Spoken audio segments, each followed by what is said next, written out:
Hello and welcome to another video of Alpha PTE. This is Fatima. Hope you all are doing well and hope your preparation is going on well. So today I'm going to make a video about highlight incorrect words of listening module.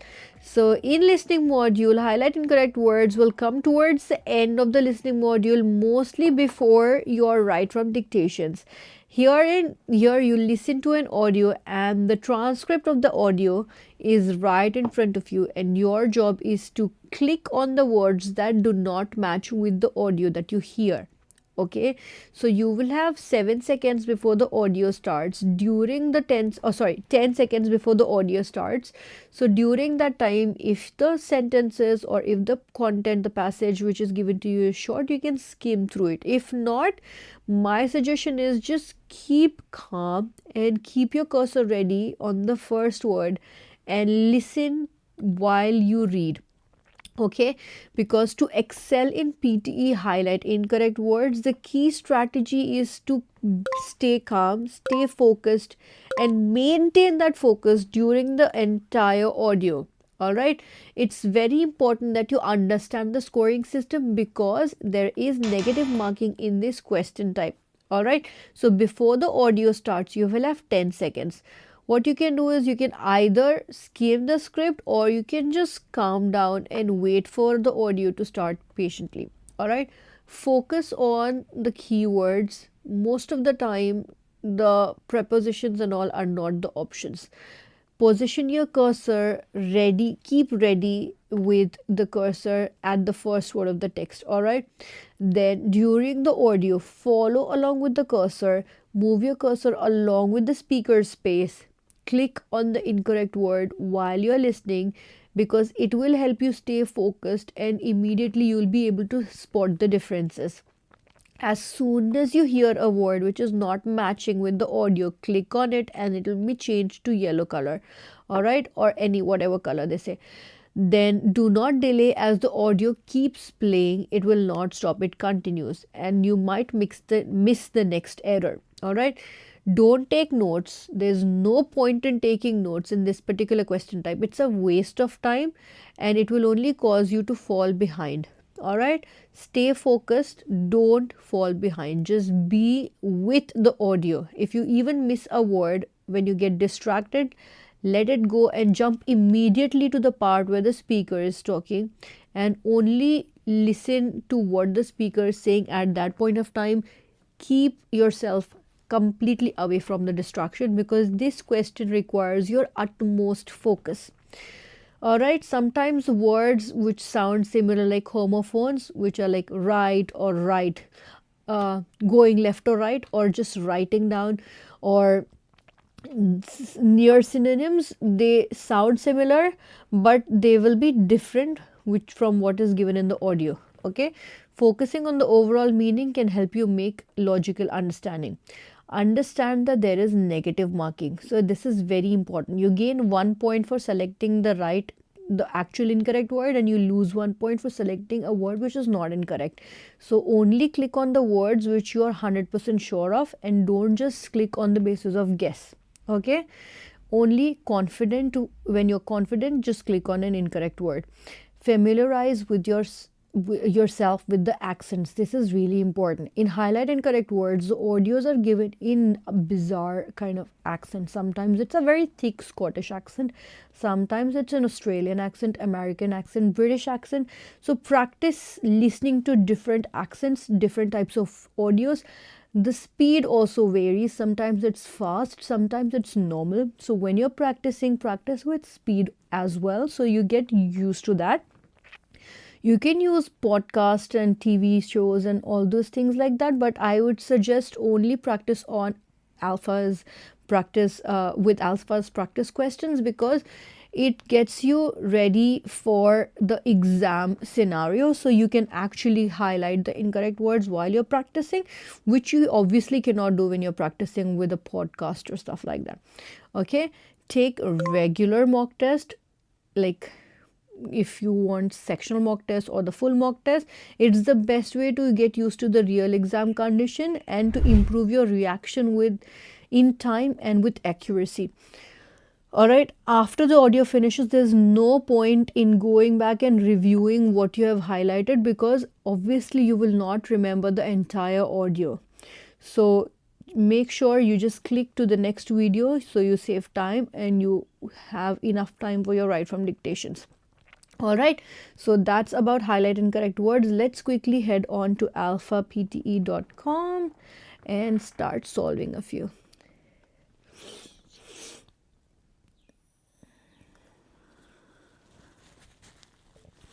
So let's do this one. We haven't done this. Now, a professor is also a member of a profession, presumably one that regards its discipline as a vocation in the full sense of the word, from vocare to call, despite some modern uses that reduce it to the mere practicalities of employment practice rather than theory. The product of training rather than education vocation is more than this. A calling is both active and passive. It implies a sense of purpose. It carries with it a duty to be vocal. So I think there are only 4 incorrect words because that's what I heard. Let's submit. Perfect. Alright, so always keep the cursor ready and only click on words which you clearly heard and which you're confident about. Let's move on.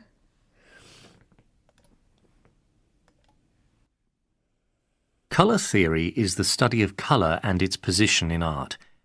Humans have been thinking about colours for thousands of years, but modern colour theory really arose in the 1800s, when it began to move from science into a pure art. A knowledge of colour theory does require some understanding of simple scientific principles about colour, but much of modern colour theory is about the way people see, think about, and interact with colours, from those used on walls to those chosen for a company logo. Colour theory is not only something you see applied to art, you can also see it in graphic design, photography, fashion, animation, and even video games. So even when, sometimes you can't quickly move the cursor, keep your eyes on the text. So you select, your eyes should go with the audio. Don't move your eyes from the text, because sometimes with my mouse, it sometimes gets stuck. It doesn't necessarily immediately moves to the next sentence, but keep your eyes on the text so you know what to select. Let's submit. All right, so let's try one more. We have practiced this, we haven't done this one, or maybe let's find something which is hard. Let's go to difficult. Okay, so this is page 2, the one that I'm doing right now, and it's called auditory thing. So let's quickly go and select that one. If you want to know which one it is, yeah, it is this one. Have you ever wanted to turn down the volume at a deafening concert or noisy bar? Envy the whale. A new study finds that toothed whales can reduce their own auditory sensitivity when they expect a loud sound. The work is presented at this week's Acoustics 2012 meeting. Whales and dolphins rely on their responsive hearing to interpret returning echolocation clicks. Previous research suggested that these marine mammals could dull their hearing before uttering outgoing echolocation clicks, which are very loud. Could they use the same coping mechanism for external noises? To find out, researchers trained a false killer whale that a loud noise would always follow a brief warning signal. Then, they attached suction cup sensors to the outside of the whale's head and played the signal. The sensors measured brain waves that indicated the whale did reduce its hearing sensitivity in expectation of a clamor. The researchers hope to test other species as well. Loud noises from ships can disturb whales. To accommodate marine life, perhaps vessels could emit signals before making a ruckus, warning whales to tune up. Okay.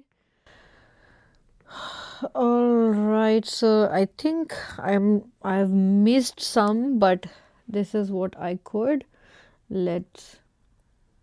Not bad, because towards the end it was so fast. I thought I've probably missed something here, but yeah, see, even here it was so fast, like I couldn't keep my cursor with that, so I kept my eyes on the text. that is more important. All right, so yeah, that's how you do this particular question type, guys. There are different types of questions. Some are easy, some are difficult, some are medium. So always try to practice as many different types of questions as possible, so you don't have issues when you're actually giving an exam, so you know what to expect with this particular question type. So that's about this video, guys. If you like our videos, don't forget to like, share and subscribe, and I'll see you very soon in the next video. Until then, take care. Bye.